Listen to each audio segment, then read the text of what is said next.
Texas primary is less than 2 months away, and the race for Senate is shaping up as one of the biggest races on the ballot. We've been bringing you interviews with the top Democrats in the field, but there are also Republicans who want to take on incumbent John Cornyn. Phil President interviewed one challenger who hopes to defy the odds and win the GOP nomination. Joining us now is Mark Yancey, a Republican running for the United States Senate. Thanks for joining us. I appreciate it. Thank you, Phil. It's a pleasure to be here. So first obvious question is, why are you running? Because many people would see that there's an incumbent Republican right now. Right. So I've spent 33 years in the private sector, and we've created hundreds of well-paying jobs.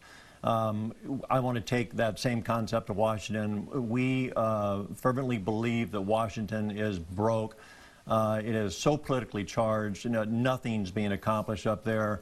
And we think John Cornyn is a big part of that. And I've been watching that for some time. And I'm not a politician. I've spent, just like you have, and the other 28 million Texans. I've worked my entire life. I'm 62 years old. And it's something needs to change. Let's get into some issues that you would, theoretically, if you were the United States Senator, you would tackle on health care.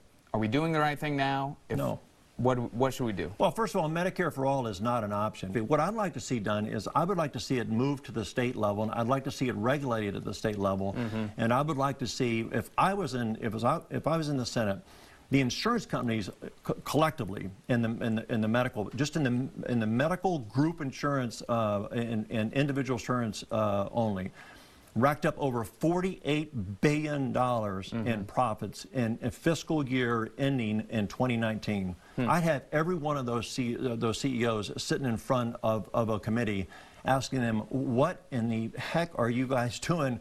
I mean, you're driving people out of business. When you look at the profits that these insurance companies are making, and they turn around and they gouge Texans for and raising the rates like that. Yeah.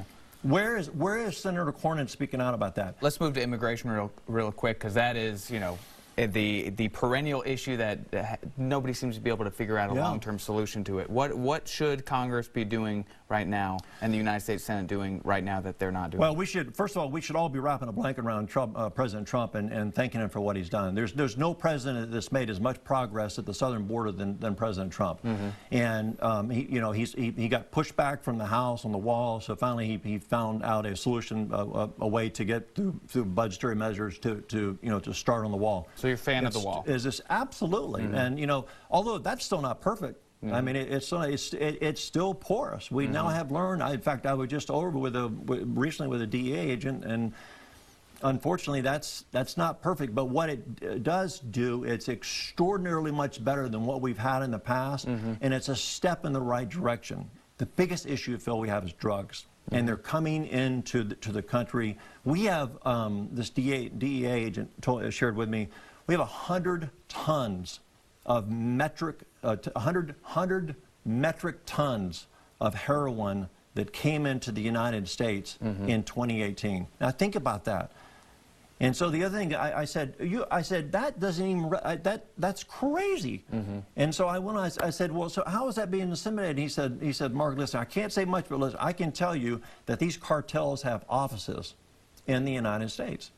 And so, without giving too much of it away, he said, look, we're on them. And I said, well, listen, what about Mexico? Now President Trump has said that the cartels are they're terrorists, right? But so I said, so now why can't we just send in the drones and blow these things up? So you get into kind of a sovereignty issue.